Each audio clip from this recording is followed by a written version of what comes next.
할렐루야. 아멘. 오늘도 우리 주님께서 허락하신 5월 네 번째 주일에 이렇게 우리 하나님을 사랑하고 경외하는 마음으로 이 주일 예배 가운데 나오신 우리 모든 수지산성 가족 여러분들을 예수 그리스도의 이름으로 환영하고 축복합니다.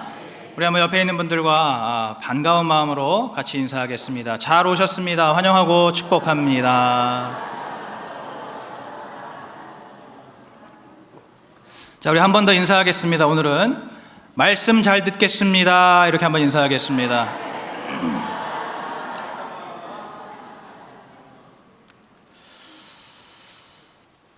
오늘 우리가 함께 읽은 본문은 이제 한나의 그 서원 기도대로 하나님의 종으로 드려진 사무엘이 아이 때부터 성전에서 엘리 제사장을 도우면서 자라나던 때의 이야기입니다.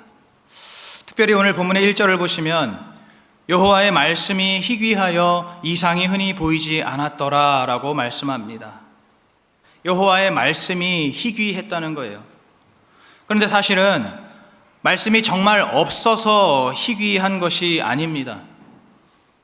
하나님께서 왕이시지만 그 하나님을 왕으로 모시는 자가 없기 때문에 왕이 없다고 하셨던 것처럼 하나님의 말씀은 어제나 오늘이나 영원토록 동일하지만 그 말씀을 듣는 자가 없기 때문에 말씀이 희귀하다라고 하시는 겁니다. 오늘날도 마찬가지입니다. 인터넷과 또 핸드폰과 유튜브를 통해서 그리고 교회의 홈페이지를 통해서 그 어떤 시대보다도 말씀이 넘쳐나는 시대입니다. 그야말로 말씀의 홍수라고 할 수가 있습니다. 그러나 야곱아, 너를 창조하신 여호와께서 지금 말씀하시느니라 라는 이 말씀처럼 하나님의 그 말씀을 지금 나에게 주시는 음성으로 듣는 사람이 없다는 거예요. 말씀을 듣는 사람이 희귀하다는 겁니다. 그래서 이 하나님의 말씀을 우리가 사운드로는 듣는데 그런데 보이스로는 듣지 못한다고 하는 겁니다. 그러면 사운드는 무엇입니까? 그것은 그냥 일반적인 소리를 말하는 것이죠. 반면에 보이스라는 것은 사람의 목소리, 나에게 말하고 있는 사람의 목소리를 보이스라고 하는 거죠. 사운드로는 듣지만 보이스로 말씀을 듣는 사람이 희귀하다라는 겁니다. 오늘 본문은 그렇게 말씀이 희귀할 때에 한나의 믿음과 기도로 자라난 사무엘이 이제 말씀을 듣는 그 한 사람으로 세워지는 사건입니다. 그리고 앞으로 이 사무엘 한 사람이 하나님의 등불이 되어서 그를 통해 다시 말씀을 듣는 시대가 열리게 됩니다. 지금 말씀이 희귀한 이 시대에도 하나님께서는 동일하게 말씀이 들리는 그 한 사람을 찾고 계시는 줄로 믿습니다. 그 말씀이 들리는 한 사람을 통해서 가정이 살고 교회가 살고 나라와 민족이 사는 구원의 역사를 이루시기를 하나님께서 오늘도 그렇게 원하시고 계십니다. 오늘 이 시간에 우리가 그러한 주님의 마음을 좀 헤아리면서 먼저 우리의 마음속에 정말로 어떻게 하면 이 하나님의 말씀이 나에게 들릴까? 그러한 갈급한 심령으로 오늘 이 시간 말씀을 들으시기를 간절히 소망합니다. 여러분, 정말로 어떻게 해야 말씀이 들리는 그 한 사람이 될 수 있겠습니까? 첫째로 회개의 눈을 뜰 때에 말씀이 들리게 됩니다. 저는 예전에 이 문자나 카톡을 보면은 거기에서 오타가 나거나 또는 맞춤법을 틀리는 것이 저는 이해가 안 됐던 사람입니다. 저는 이 카톡이나 문자를 주고받을 때 오타가 있는 거, 맞춤법 틀리는 거 용납이 안 돼요. 제 성격에는. 아시겠죠? 제 성격. 성질 충만하여 가지고 얼마나 완벽주의인지 저도 절대로 오태를 하지 않으려고 늘 조심하고, 그러면서 상대방이 맞춤법을 틀리거나 그러면 마음으로 막 무시가 되는 거죠. 그런데 이제는 제가 그것을 좀 이해하게 됐습니다. 왜 그렇습니까? 제 눈에 노안이 오니까 비로소 그게 왜 그랬는지 알겠더라고요. 제가 문자를 쓰면서도, 카톡을 보내면서도 그 글씨가 잘 안 보이는 거예요. 그러니까 쓰면서도 무슨 글자를 쓰는지, 내가 지금 맞게 쓰고 있는 건지 잘 안 보이다가 나중에 이제 보내고 나서 뒤늦게 제가 쓴 오타를 발견하고, 그렇게 발견할 때가 있습니다. 그래서 이제는 이해가 조금 되는 거예요. 조금. 많이는 아니고 조금 됩니다. 여러분, 무엇입니까? 눈이 보여야 하는 거예요. 눈이 잘 보여야 하는 것이죠. 오늘 3절에 보니까 엘리의 눈이 점점 어두워가서 잘 보지 못하게 되었습니다. 그런데 이것은 단순히 육신의 눈만을 말하는 것이 아니라 엘리의 영의 눈이 흐려졌다는 것을 의미합니다. 육신의 눈이 흐려졌다는 것은 그건 오히려 중요한 것이 아니고 엘리의 영의 눈이 흐려진 거예요. 제가 지난 주일에 엘리가 하나님께 온전히 미치지 않았기 때문에, 그래서 그가 영적으로 둔감했다라고 말씀드렸죠.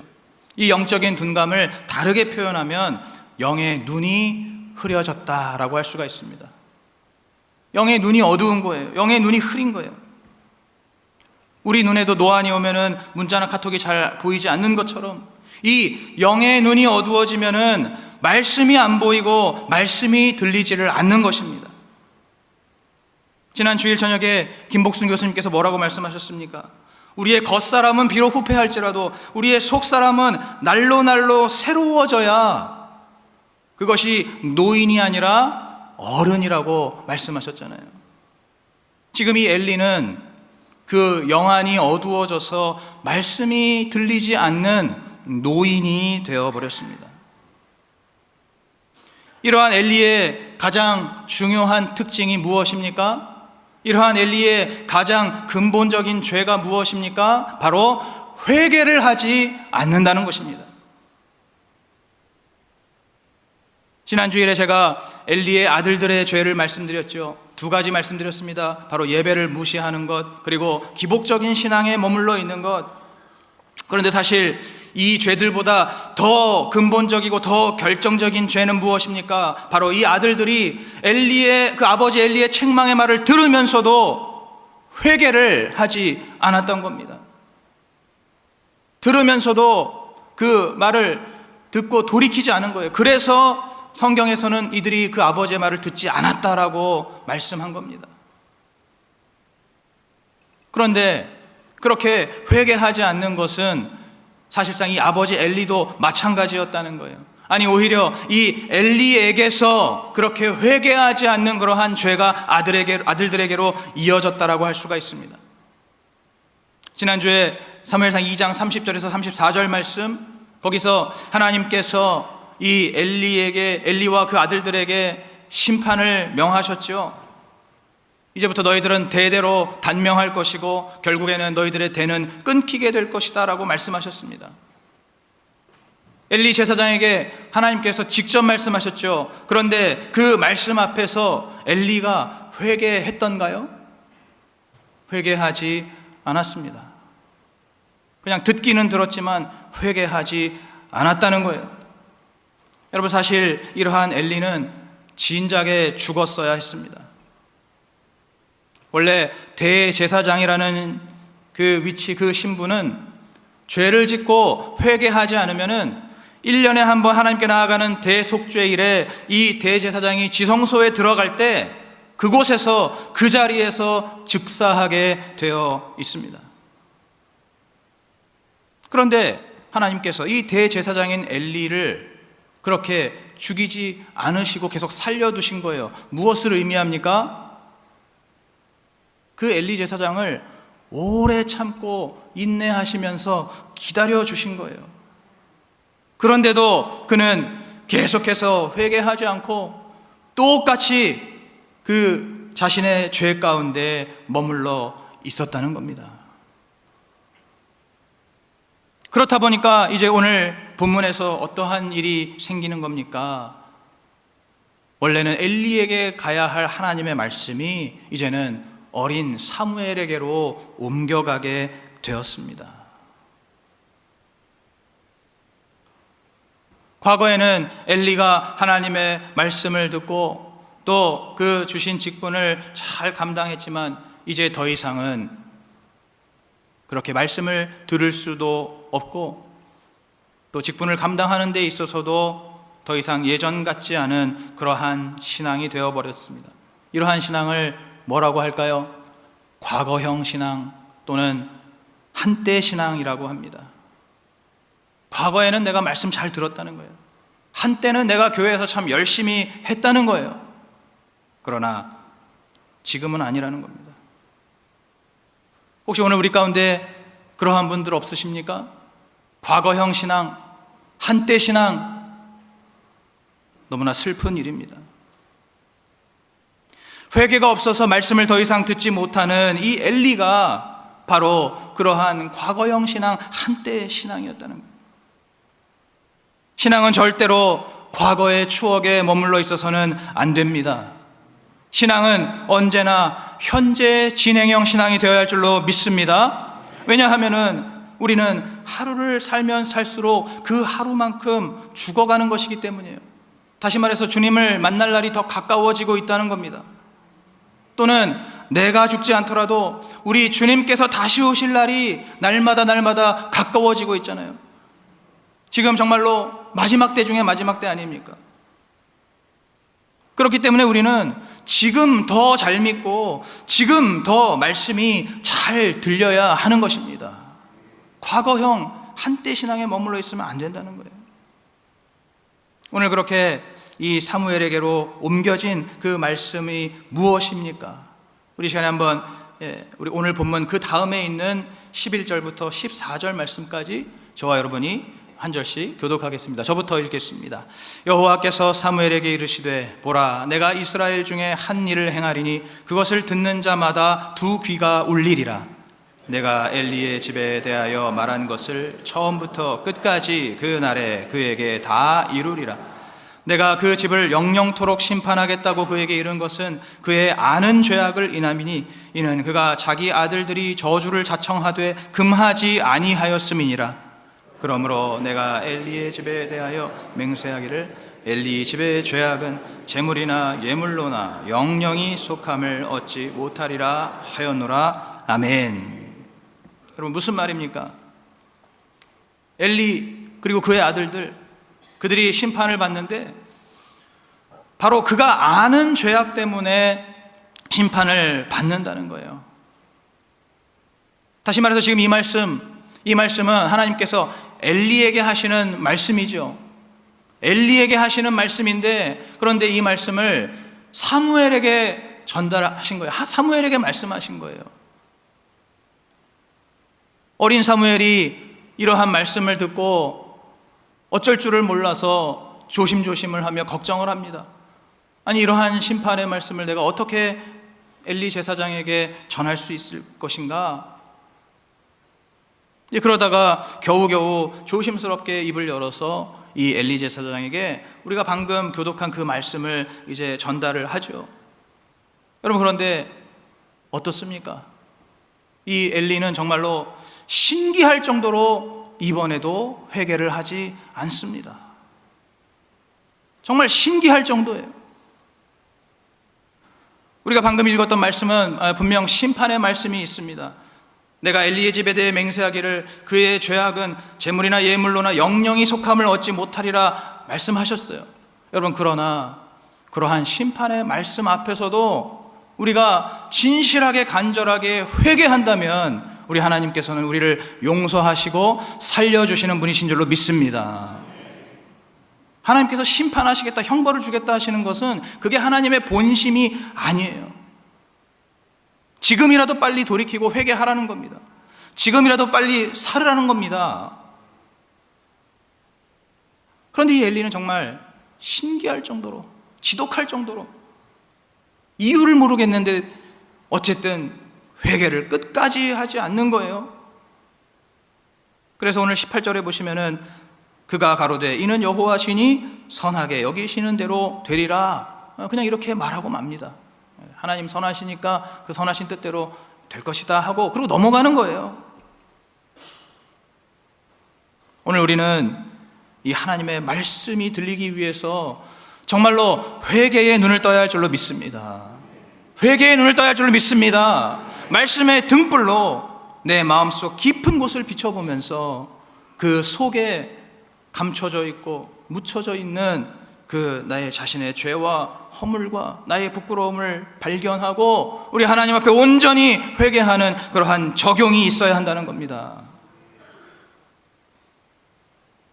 지난번에 양육을 받으시고 또 수료 예배 때 앞에서 소감문을 발표하셨던 우리 이용환 장로님 있으시잖아요. 우리 장로님께서 이제 요셉과 그 형제들의 말씀을 묵상하면서 우리 장로님 자신의 죄를 깨달았다는 거예요. 우리 장로님 위로 형님들이 계시고 또 누님 계시는데 그분들이 우리 장로님에게 전혀 삶의 본을 보이지를 못했다는 거예요. 어릴 때부터. 그러면서 우리 장로님이 이제 막내니까 우리 장로님을 늘 괴롭히고 이렇게 무시하셨다는 겁니다.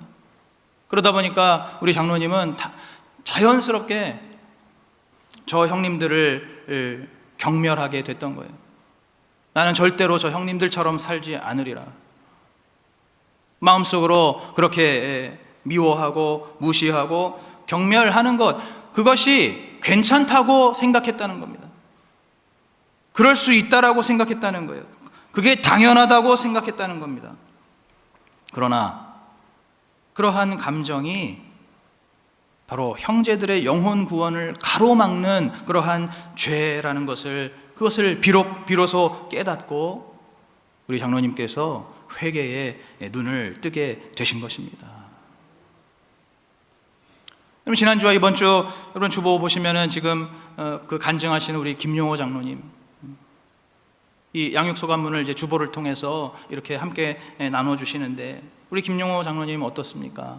여러분 우리 김용호 장로님을 보시면 얼굴에 모범생이라고 써 있지 않습니까? 얼굴에 완벽이라고 써 있잖아요. 저만 보이나요? 교회에서나 가정에서나 직장에서나 정말로 점도 흠도 없는 그러한 우리 장로님, 정말 어릴 적부터 모태신앙으로 신앙생활하신 그러한 본이 되시는 우리 장로님이신데, 그런데 우리 장로님께서 돌아온 탕자 말씀을 묵상하면서 거기에 그 큰아들이 나오잖아요. 그 큰아들이 어떻습니까? 사실상 그 큰아들은 돌아온 탕자는 아니지만 집에 있는 탕자였다는 것을 알게 되신 거잖아요.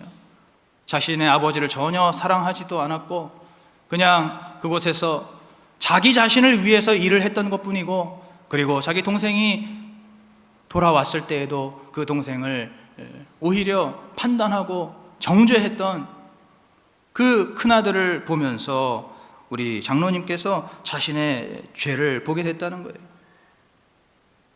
그러면서 우리 장로님도 직장에서 동료들을 판단하고 정죄하고 또 그들에게 혈기를 부리고 또 심지어 교회에서도 우리 성도들을 보면서 마음속으로 저 사람 저렇게밖에 못하나, 이것밖에 안 되나 하면서 마음으로 판단하고 정죄했던 그러한 자신의 죄를 보게 되신 거예요.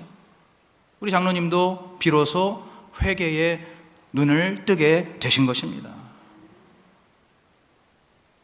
이렇게 회개의 눈을 뜰 때에 그 영의 눈이 열리게 되는 것이고, 그리고 그 영의 눈이 열리게 될 때에 이제 말씀이 온전히 들리게 되는 것입니다. 이 말씀이 이렇게 들리는 이 말씀이 이제 그때서야 비로소 정말로 내 영혼을 살리는 생명의 양식이 되는 거예요. 그때서야 그 말씀이 정말로 나를 살리는 능력이 되는 겁니다. 그냥 내 귀에만 들렸다가 잊혀지는 사운드가 아니라 이제 정말로 지금 살아계신 하나님께서 지금 나에게 말씀하시는 우리 하나님의 보이스가 되는 것입니다. 질문을 드립니다. 요즘 내 귀에 들리는 하나님의 말씀은 사운드입니까? 보이스입니까? 혹시 회개가 없고 말씀이 안 들리는 과거형 신앙, 한때의 신앙은 아닙니까?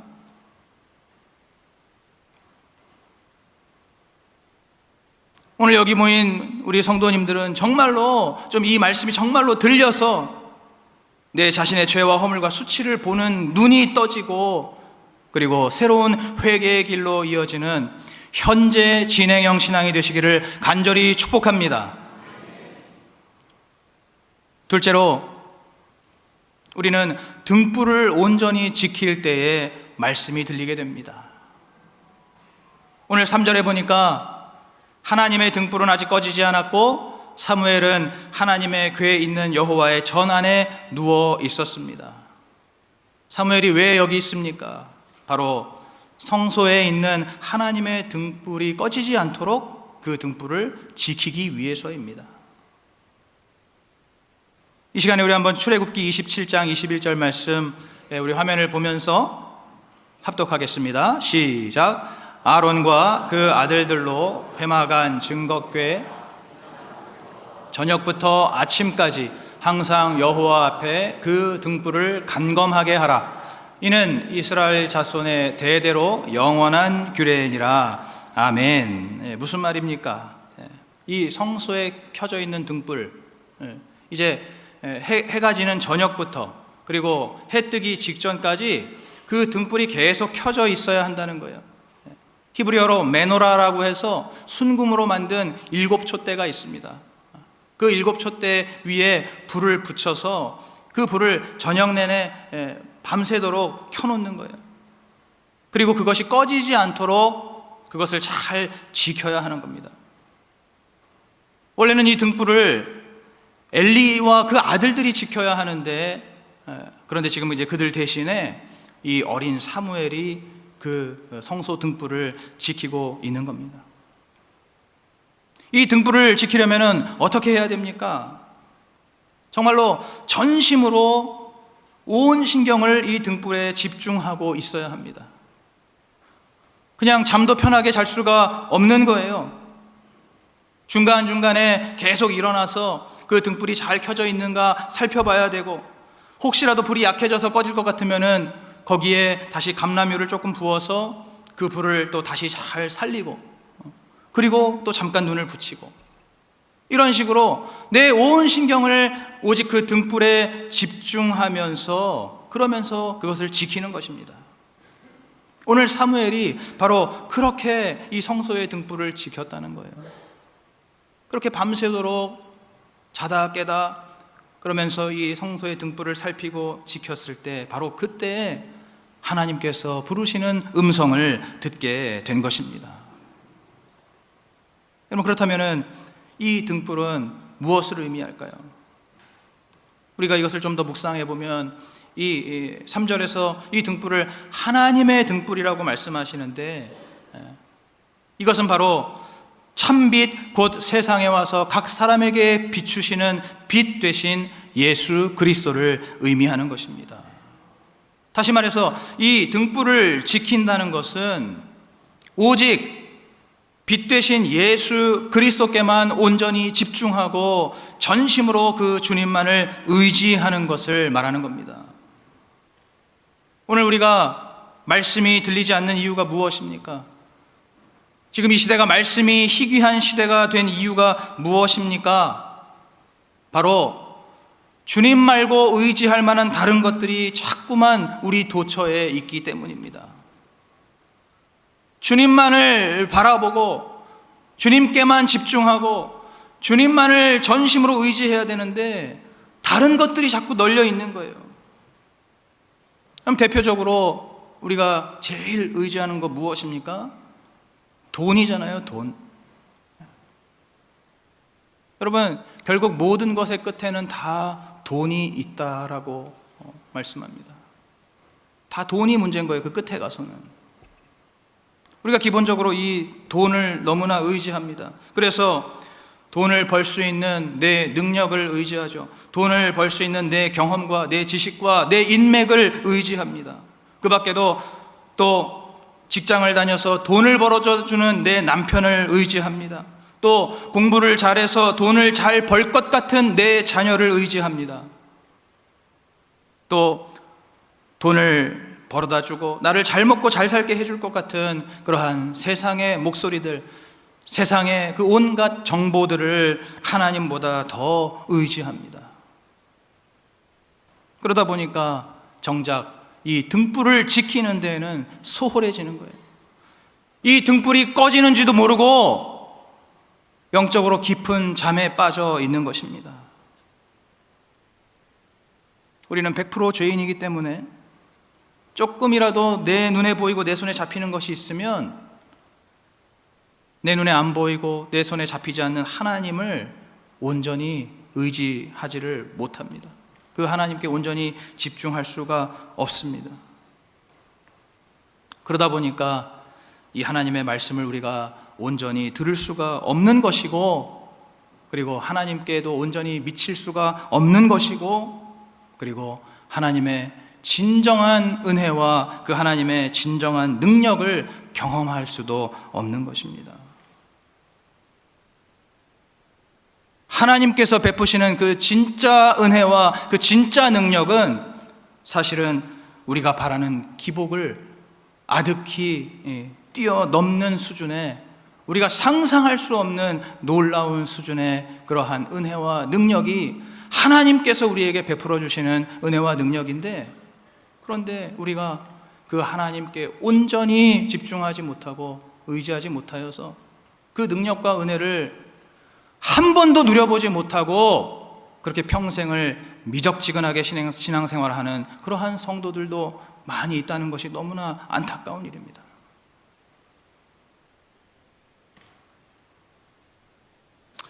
그렇기 때문에 때로는 내 삶 속에 정말로 이 주님 말고는 의지할 만한 것이 아무것도 없을 때, 그야말로 돈도 없고 인맥도 없고 내 능력도 다 사라지고 내 직장도 없고 또 지식도 없고 또 내 가족들은 지질이 속만 썩일 때, 바로 그때가 우리 주님께만 온전히 의지하고 또 우리 하나님의 말씀을 듣는 귀가 열릴 수 있는 가장 좋은 그러한 최고의 기회가 될 수가 있는 것입니다. 제가 지난 주일에 하나님께 미치지 않으면 우리가 성장할 수 없습니다, 잘할 수 없습니다라고 말씀을 전했는데, 그런데 사실은 그 말씀을 전하면서도 제 마음 한구석은 조금은 찝찝한 부분이 있는 거예요. 과연 지금 이 말씀이 우리 성도들에게 얼마나 잘 들릴 것인가? 지금 이 미지근한 시대에, 지금 이 말씀이 희귀한 이 시대에 하나님께 온전히 미치라고 하면 지금 이 시대를 사는 우리 성도들이 과연 그 말씀을 얼마만큼 와닿을 수 있을까?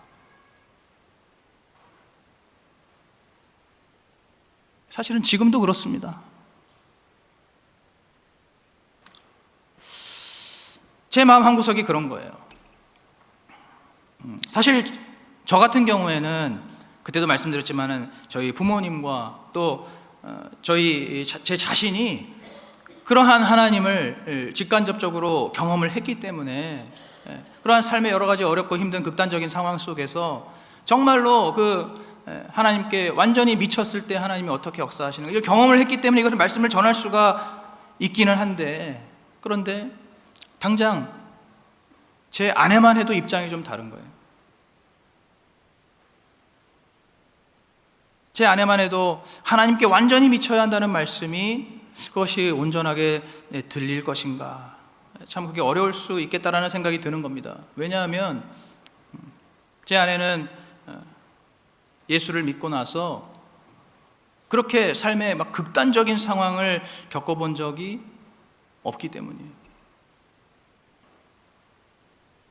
그렇기 때문에 실제로 자녀 교육이라든지 또는 여러 일상 속에서 우리 부부끼리도 서로 간에 그런 어떤 의견 차이, 견해 차이가 있는 것도 사실입니다.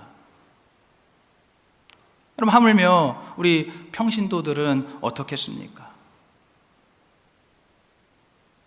아니나 다를까 이제 예배가 끝나고 이어진 목자 말씀 모임에서 그런 말씀들 하시더라고요.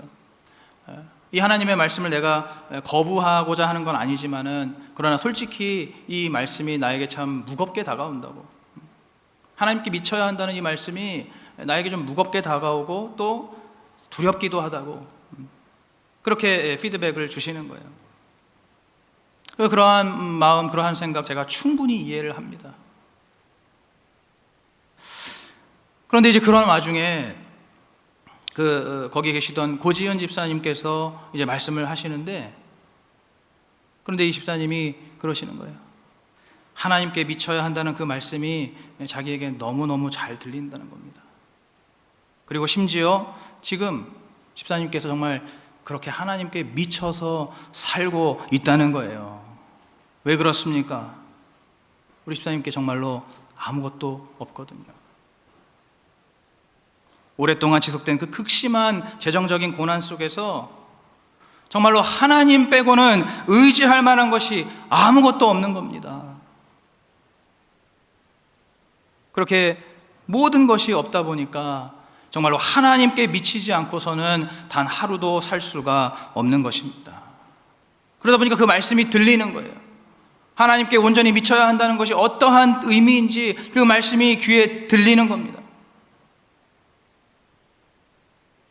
그렇게 우리 집사님께서 하나님께 미쳐서 말씀과 기도와 예배로만 그렇게 지금 살고 계시는데, 그런데 놀라운 것은 그렇게 어려운 가운데에서도 하나님께서 그 두 딸들을 정말로 때를 따라 도우시는 그 하나님의 은혜로 필요한 만큼 이렇게 도와주신다는 거예요.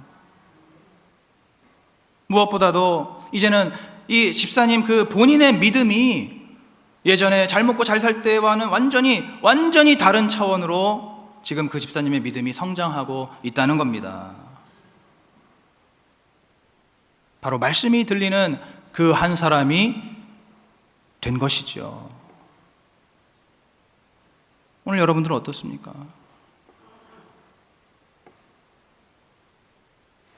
정말로 내가 의지할 것이 아무것도 없을 때에, 그럴 때, 정말 나에게 주님밖에 없을 때, 바로 그럴 때에 하나님의 말씀이 들리는 줄로 믿습니다.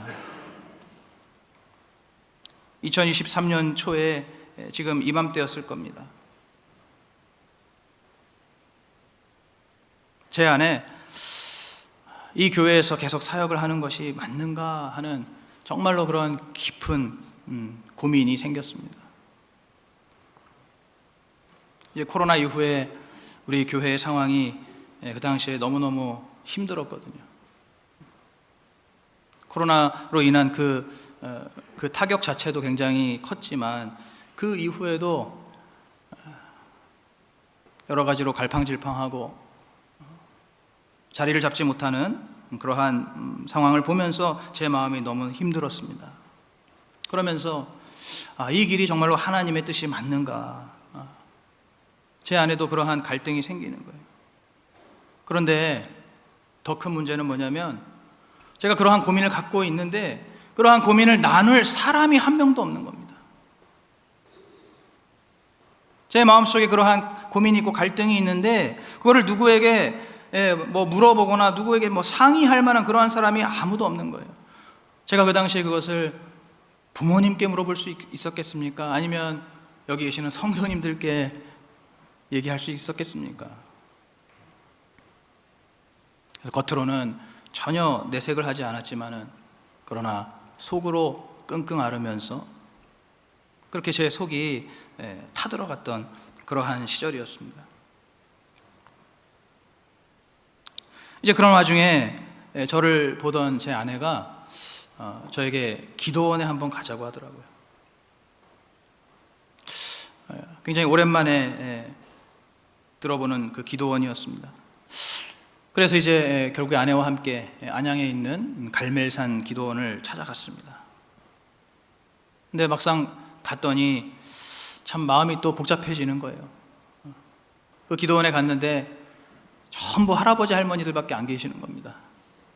저희 부부 또래를 찾아볼 수가 없어요.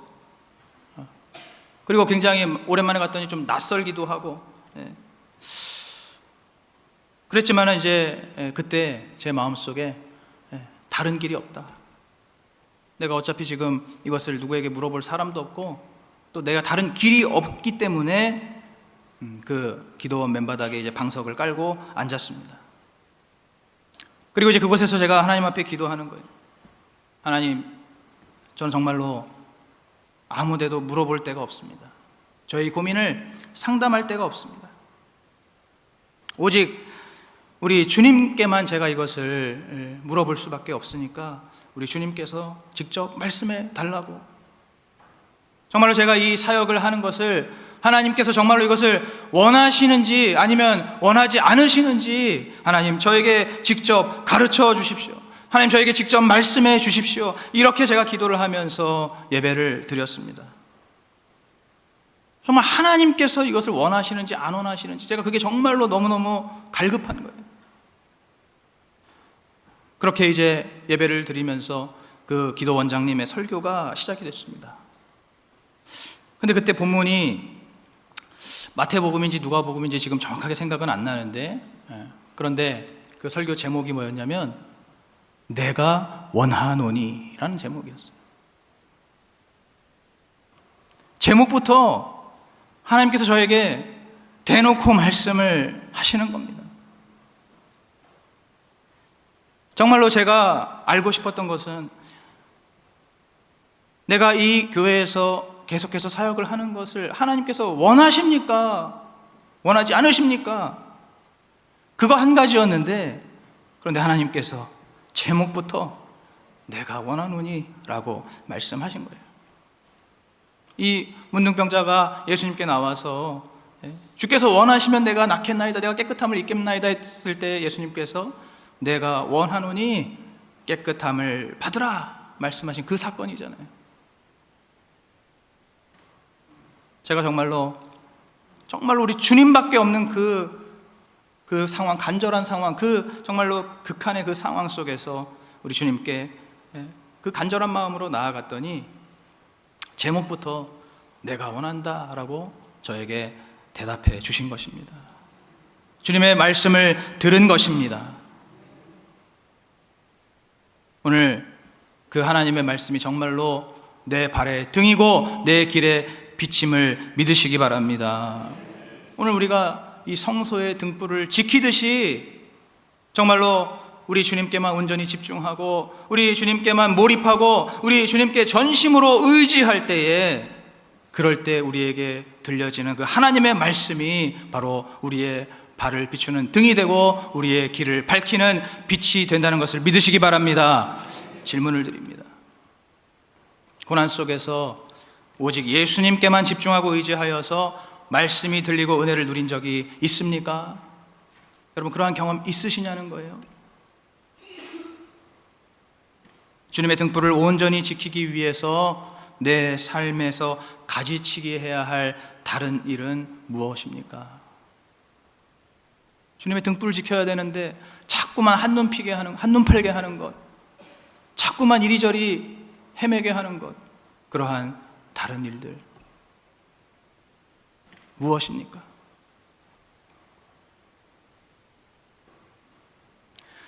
말씀이 들리기 위해서는 첫째로 회개의 눈을 떠야 하고, 둘째로 등불을 온전히 지켜야 하고, 그리고 마지막으로 바로 주님이 부르시는 자리에 끝까지 있을 때에 말씀이 들리게 됩니다.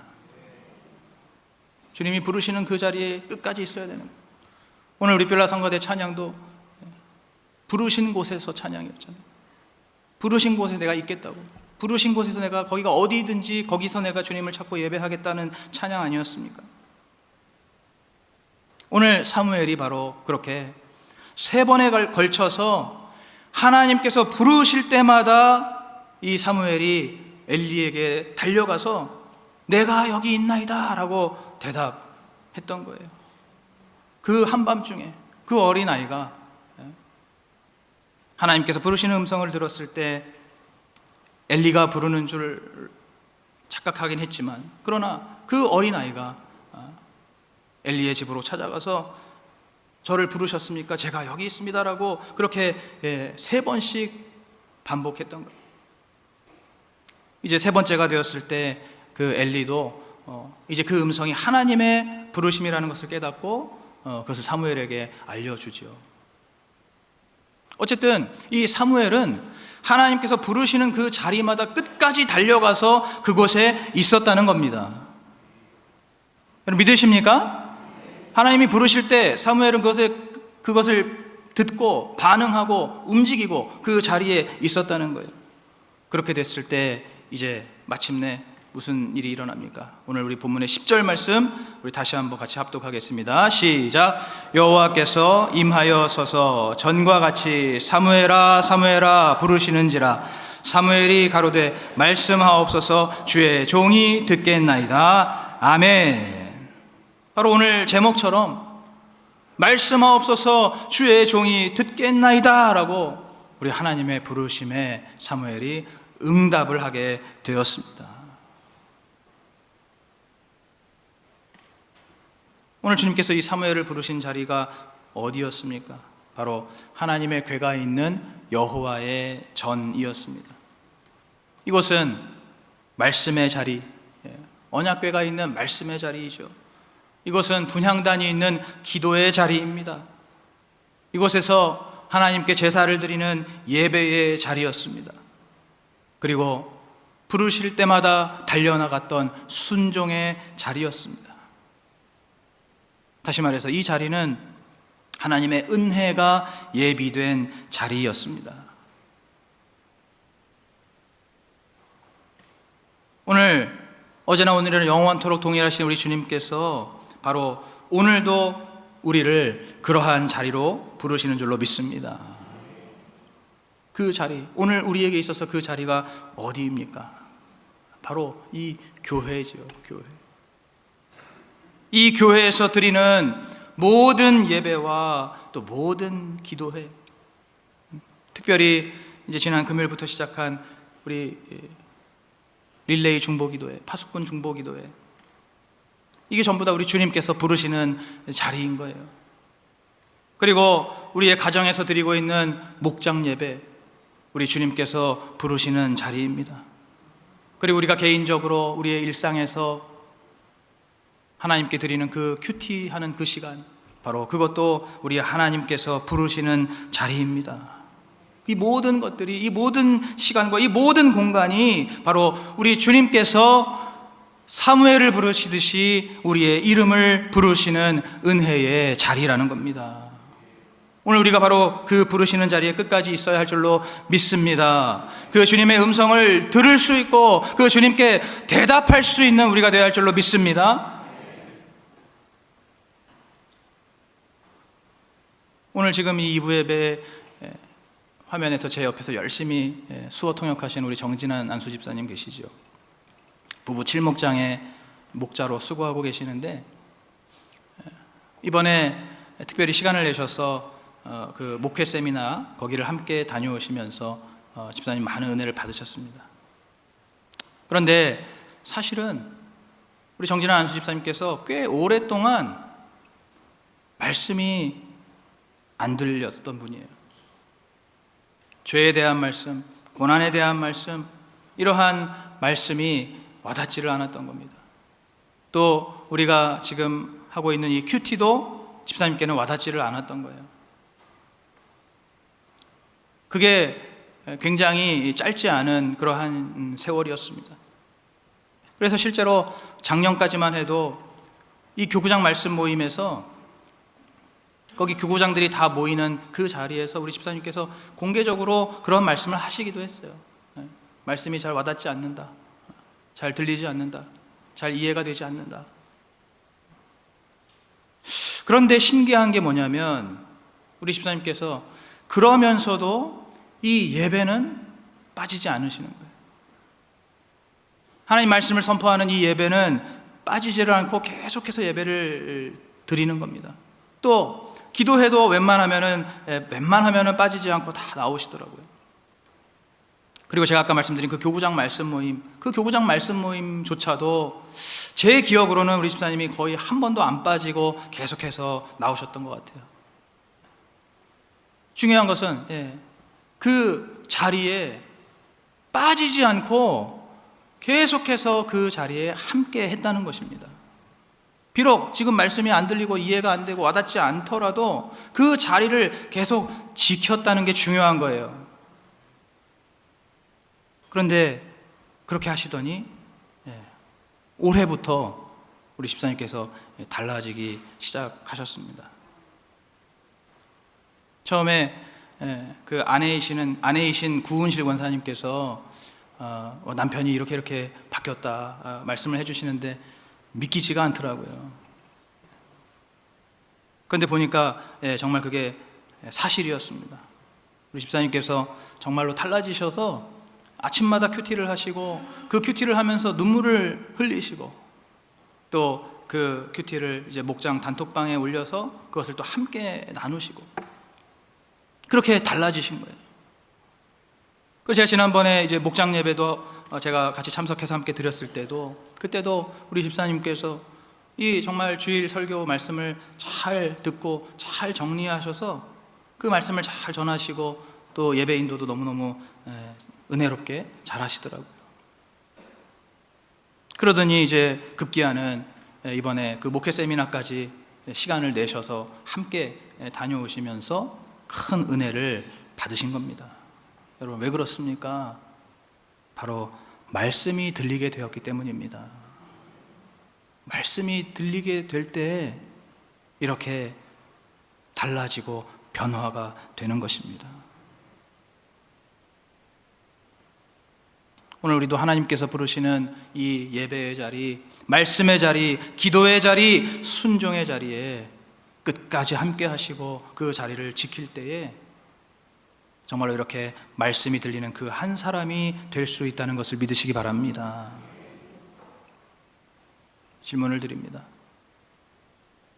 말씀이 안 들린다고 예배나 기도회나 목장 모임이나 또는 큐티를 귀찮아하거나 피하고 있지는 않습니까?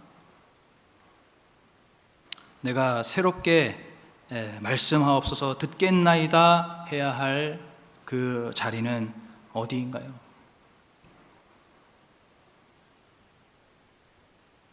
오늘 바라기는 정말로 그렇게 하나님의 말씀이 들리는 그 한 사람, 그렇게 달라지고 그렇게 변화되는 그 한 사람이 우리 수지산성교회 가운데에 풍성하게 세워지기를 간절히 소망합니다. 오늘 이제 이 사무엘처럼 말씀이 들리는 그 한 사람에게 하나님께서 일하시기 시작하는데 하나님 어떻게 일하실까요? 우리 한번 마지막으로 19절과 20절 말씀 화면 보면서 같이 합독합니다. 시작. 사무엘이 자라매 여호와께서 그와 함께 계셔서 그 말로 하나도 땅에 떨어지지 않게 하시니 단에서부터 브엘세바까지의 온 이스라엘이 사무엘은 여호와의 선지자로 세우심을 입은 줄을 알았더라. 아멘. 아멘. 무슨 말입니까? 하나님께서 이 사무엘과 함께 하셔서 사무엘이 한 말이 하나도 땅에 떨어지지 않았다는 거예요. 이게 무슨 뜻입니까? 하나도 땅에 떨어지지 않았다는 것은 사무엘의 입에서 나온 모든 말들이 하나도 빠짐없이 다 이루어졌다는 것입니다. 하나도 땅에 떨어지지 않고 그 모든 말이 그 말 속에 하나님의 권세가 덧입혀져서 그 모든 말들이 온전하게 확실하게 이루어졌다는 거예요. 그러다 보니까 모든 사람들이 이 사무엘은 정말로 하나님의 사람이구나, 그것을 알게 되고, 그리고 이 사무엘이 하는 말은 무슨 말이든지 귀를 기울여서 듣게 되었습니다. 오늘 우리가 이러한 말씀이 들리는 그 한 사람이 되기를 간절히 소망합니다. 정말로 더 이상은 내가 회개할 줄 몰라서 말씀이 들리지 않는 그런 엘리 같은 인생이 아니라, 엘리 같은 그러한 과거형 신앙이 아니라 정말로 이 성소의 등불을 간절하게 지키듯이 전심으로 우리 주님을 의지하고, 또 우리 주님께서 부르시는 그 자리는 어디가 됐든지 그 자리를 끝까지 지키는 그러한 저와 여러분이 되기를 간절히 축복합니다. 그렇게 말씀이 들리는 그 한 사람이 세워질 때에 바로 그를 통해서 무너진 우리의 가정과 무너진 우리의 교회와 무너진 우리의 나라와 민족이 다시금 새롭게 하나님의 말씀과 이상이 펼쳐지는 그러한 새로운 날이 열리게 될 줄로 믿습니다.